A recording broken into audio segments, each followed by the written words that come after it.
This is NHL Wraparound's playoff math and deadline strategies, an 8-part series with snapshots of all 32 teams coming out of the Olympic break and what their futures hold. This show will be Atlantic Division Part 1, Tampa Bay, Montreal, Detroit, and Buffalo. And Neil, the way we're going to do this is to, first of all, give the standings of the teams, talk about their schedule, key points there, a little bit of personnel news, and most specifically to you, where you think these teams should be moving in terms of personnel, trades, and whatnot as we approach the deadline. So we're going to start with the Tampa Bay Lightning. They come out of the break 19-1-1 in their last 21 games. They have 8 Olympians. They have 4 game trips to the Pacific and Atlantic division sandwiched around a 7-game homestand.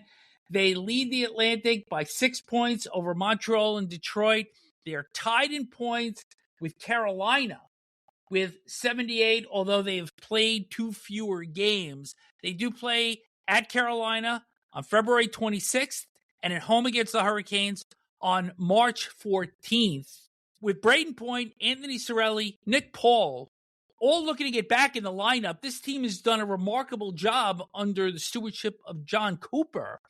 Without all of these players, Victor Hedman, we'll see, because he did not play in the quarterfinal match against the U.S. But overall, what do you do if you're Julien Brisebois here? Vic, I think one of the first things you do is you try to get Radish signed. He's a UFA at the end of the year. You know, he's your best offensive defenseman this year. Bjorkstrand, also you want to get him signed, but Radish is really important. And he's going to cost a lot of money. I'm not familiar with their cap issues, and I've never worked with the cap, but I do know that this guy is coming into his own later in his career, and you need to get him signed. I would think from there, heading towards the deadline, you want to just keep getting your team deeper by adding pieces, just a good depth defenseman, a good depth third liner, let's say, people who can really give you some security that if injuries come along, you've got people to step in. One of the great accomplishments by Brisebois was literally turning over his third line between the first and second championships in 2020 and 2021. Absolutely. And what's remarkable about Tampa Bay Lightning is they won those 2 cups, and they haven't fallen down in the pack. They haven't gone to non-playoff status or struggling to get in. They've done some ballsy things like letting their captain and Stamkos walk and go to Nashville while they use that money to sign Gensel. And that was a heck of a move because obviously it's proven the right move. But it's also an emotional thing because they're your fans and you're their teammates and everybody who has played with Steven Stamkos for so long. You got to worry about where their mindset is, but it's all worked out to this point.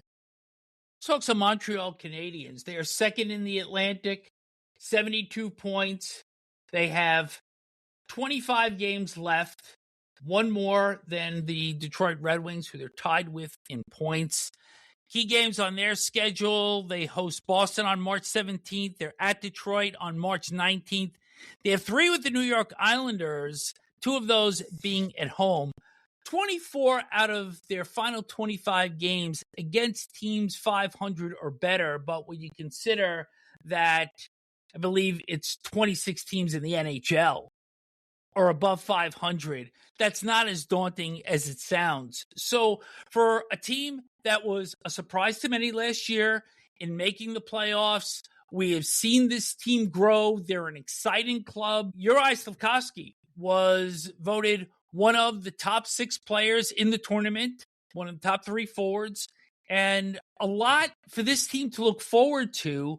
Nick Suzuki had a strong Olympics as well. So now you're Ken Hughes.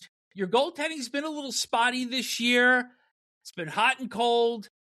Where do you want to see this team improve to secure a second consecutive One thing I'll say spot. is that the Montreal Canadiens cannot afford to get off their game plan. They can't afford to make a trade of a prospect or a draft picks or any of that to ensure their way in, because they've got to stay with their building plan. It's working so far. It's working beautifully for them, and they've got to stick with that. I don't want to sound like a broken record saying that every team needs to just put in some smaller pieces, but with Montreal, it's important that they stay with their plan and that they don't give up anything that's of future, because they're doing a good job in building this club towards being something special. Their goaltending isn't where it needs to be, but I can't see them getting a goaltender between now and the deadline. I think that's going to probably be this year's Achilles heel for them, but we'll see. Patrik Laine, who has been out with injury, is going to be a UFA at the end of this season. The team's obviously done fine without him. You try to move him, maybe get something to fill those pieces in? I would think they would love it if they could move him. I don't see how they possibly can. Nobody's going to take the contract. He's already been in Winnipeg, then he was in Columbus, now he's in Montreal. Nobody's been happy with him. So I just don't see them being able to move him. Let's talk some Detroit Red Wings here. And as we'd mentioned, tied with the Montreal Canadiens, technically third in the Atlantic Division, having played one more game than the Canadiens with 72 points. They have 7 out of 9 on the road. Coming out of the break, they have 3 games with Florida, 2 of those on the road. They have 1 at home, 1 on the road with Ottawa, 2 at Tampa Bay, and a big one on March 21st against Boston. Stevie Yzerman was under a little bit of pressure to get this team in the playoffs and that 9-year drought. A lot of things have gone right for this club this year. I think a lot of people want to see Dylan Larkin get in. Alex DeBrincat has been terrific. Lucas Raymond has been outstanding. Moritz Seider has emerged as a top-flight defenseman. And I think John Gibson in goal has been full value from when they acquired him from Anaheim. I think if you're Steve Yzerman, you do whatever you can to push them into the playoffs this year. And when I say that, I don't mean giving up future draft picks or young players or any of that. But if you can pick up a contract a sure non-playoff team wants to dispense with that could maybe help you get into the playoffs, that might be something that Detroit and Steve Yzerman would want to look at, because it's time that they got back into the playoffs. People there have been going to Little Caesars Arena for 8 years now and never seen a playoff game. They have 4 UFAs, Patrick Kane, James Van Riemsdyk, Eric Gustafsson on defense, as well as Travis Hamonic. Any of these players do you see getting moved? I'd see them getting moved if Detroit was where they've been the last 7 or 8 years, but I don't see them getting moved going forward, especially not Patrick Kane. And JVR has proven his worth to them. So I really don't see them moving those players. And again, I'd see Steve Yzerman maybe adding another one of that type of player. Let's talk a little bit Buffalo Sabres now. The Sabres are in the first wild card, 70 points. They are 5 points clear of Columbus, who is wild card 3. Even though they went into the break 1-2-1, they are 21-5-2 since December the 9th. They have homestands of 5 and 4 games, where they are 17-8-3 this year. Key games for them: March 25th against Boston, March 27th against Detroit. They have 3 with Tampa Bay and 2 with Washington. Perhaps Josh Norris, Zach Benson, Jordan Greenway, and PekkaLuukkonen find their way back into the lineup. And they also have a couple of UFAs in Alex Tuch and Beck Malenstein. And for Jarmo Kekalainen now, and this was very interesting that we had Mike Harrington on, and we asked him specifically about Tuch. He was making a comparison with Major League Baseball that you go with the players that you have in your lineup, and if they walk, they walk.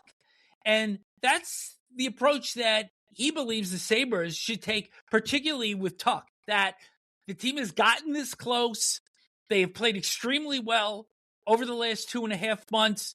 Ride the horses and worry about the business piece later. I don't disagree with Harrington on that one. One place that I did disagree with him on, or not maybe him, but the notion that Alex Tuch is comparable to Adrian Kempe. I was like, I don't see that. I don't see that. If you had the chance to get Tuck or get Kempe, that you would go with Tuck. I just don't see it. He is a Western New York born and bred kid. He loves playing in Buffalo. He'll probably want to re-sign in Buffalo, and they're going to want to re-sign him. But they're not going to move him. They're going to stick with him for the rest of the season. That wraps up Atlantic Division Part 1. We'll speak with you next time.